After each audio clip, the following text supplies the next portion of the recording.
Hai sobat, kembali lagi bersama kami di Anime Gallery. Lanjut part 2 bagian 4 Tensei Shitara Slime Dataken Vol 15. Time of Despair, semangat seorang Raja Gazelle.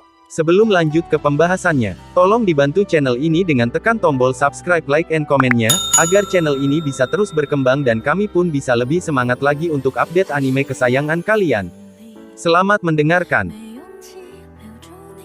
Aku bilang, kamu benar-benar membenci kami. Bukankah masuk akal kalau iblis tidak mengingkari perjanjian mereka?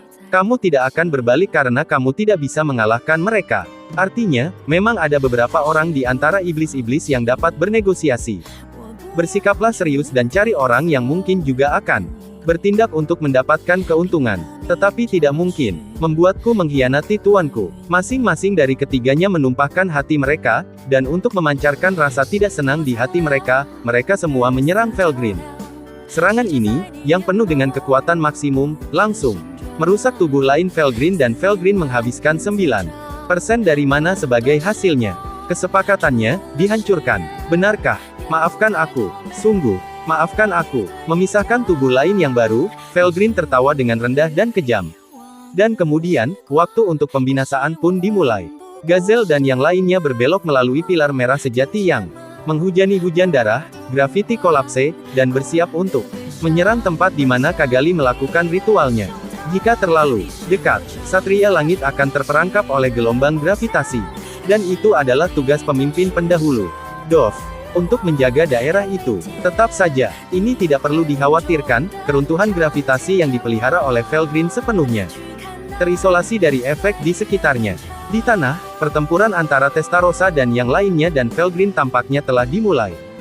Tetapi pilar merah sejati masih hidup dan sehat. Memahami fakta ini, Gazelle tidak bisa menahan rasa dingin di punggungnya, meskipun dia tidak menunjukkan sisi pengecutnya dan malah berteriak. Tidak bisa dipercaya, itu Felgreen.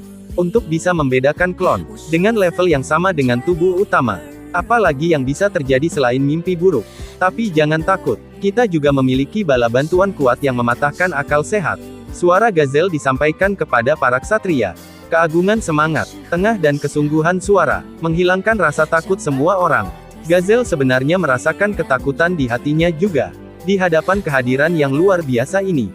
Bahkan orang bijak memiliki sedikit cara yang bisa mereka ambil. Dan bahkan jika mereka ingin melawan, jarak kekuatannya terlalu besar. Tapi Gazelle tidak menyerah. Rasa tanggung jawab sebagai raja membuat hati Gazelle kuat. Lebih penting lagi, bala bantuan yang dikirim oleh saudara senior yang dimanja telah mengajarinya bahwa terlalu dini untuk putus asa. Trio gadis iblis yang saat ini sedang bertarung. Tidak sebagus Felgreen, berdasarkan jumlah mana, tetapi mereka masih cukup berani untuk menantang lawan mereka yang hampir 100 kali lebih kuat. Kuku, melihat mereka seperti itu, bagaimana bisa aku, sebagai raja, mengatakan sesuatu yang menyedihkan. Janji batin Gazelle yang kuat, dan pencerahan dari Gazelle mempengaruhi teman-temannya dan para ksatria. Dan pada saat mereka mencapai tujuan mereka, semua ketakutan di hati semua orang telah menghilang. Pilar merah sejati pun mencapai tujuannya. Itu adalah padang rumput terbuka yang cukup besar untuk dibuang oleh pasukan besar. Tanah diwarnai merah cerah dengan darah. Ini adalah akhir dari jalan untuk Legiun Hybrid dari penawaran teduh. Mungkin ada hampir 100 orang di tanah itu. Salah satu pria dengan seragam yang sangat mencolok. Dan itu adalah Letnan Kondo. Melepaskan rasa kehadiran yang luar biasa. Dia memandang ke Gazelle. Yang lainnya adalah Footman, Tia, dan lebih dari 30 rekan. Yuki, bersama dengan hampir 50 orang dari ksatria penjaga dekat Kaisar. Mereka melindungi Kagali dengan bertebaran di sekitar jika upacara itu diganggu. Di sekitar sisi Kondo, orang juga bisa melihat orang-orang berseragam, yang adalah pegawai Biro Intelijen. Dan orang-orang ini juga dari ksatria penjaga dekat Kaisar, yang berarti bahwa orang-orang di sini pada dasarnya adalah kelompok dengan kekuatan tempur terkuat di Kekaisaran. Dari segi posisi, Kagali berada di tepi luar Felgreen, bermandikan darah dan hujan, mengubur kepala mereka dalam ritual itu. Felgreen, di sisi lain, berdiri di sela-sela seolah menempatkan dirinya setelah menyebar di sisi lain naga merah sejati. Ia datang ke sisi ini untuk menghindari sihir yang dihalangi oleh trio gadis iblis. Bahkan jika itu adalah Felgreen, itu terlalu sibuk untuk mempertahankan sihir sebesar itu hanya dengan satu klon. Akibatnya, Felgreen juga tidak terlihat akan bergerak. Terlihat seperti sedang menonton dari sela-sela. Gazelle mengkonfirmasi situasi di atas. Kemudian, dengan sikap santai, dia mulai turun, sampai menyambut Gazelle yang mendarat dan yang lainnya. Itu adalah Kondo. Saya merasa terhormat bertemu dengan Raja Gazelle, yang memiliki reputasi sebagai pahlawan. Kondo Tatsuya tidak peduli untuk mengatakannya. Gazelle mendengus dan menegakkan pedangnya.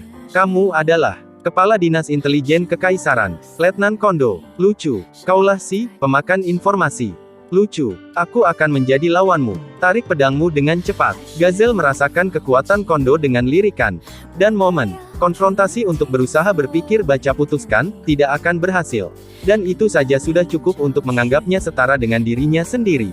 Hei, aku akan membereskan ini. Ben, kamu harus berurusan dengan yang lain dan menghindari untuk menghalangiku. Kalian juga, orang ini tidak bisa ditangani oleh siapa pun selain aku. Melihat para rekan yang telah ikut untuk mensponsori pertikaian, Gazelle pun angkat bicara. Jen yang segera menanggapi perintah Gazelle.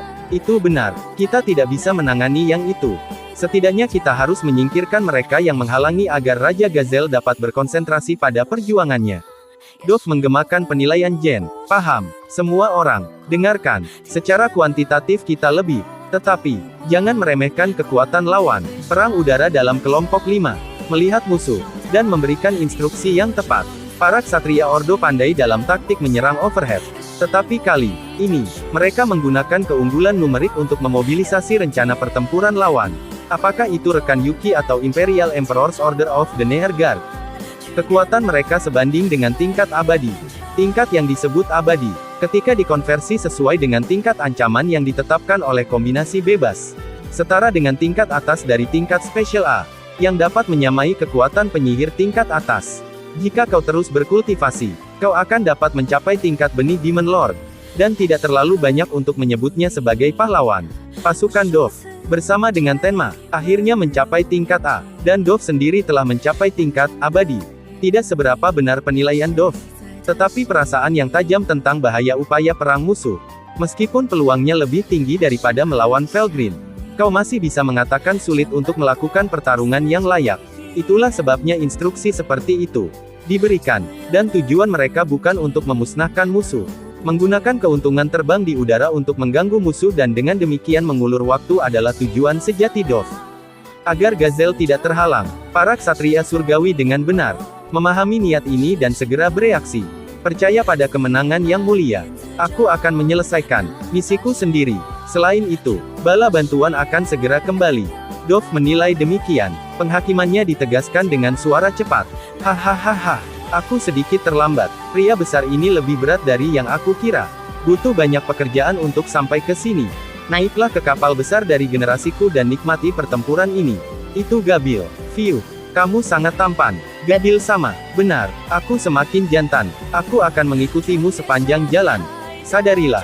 Dan kaki tangan Gabil, naga terbang yang memegang rantai di tangannya, melekat pada benda besar. Benda besar itu adalah Floor Guardian Colossus, yang diangkut oleh 100 orang melalui udara manusia.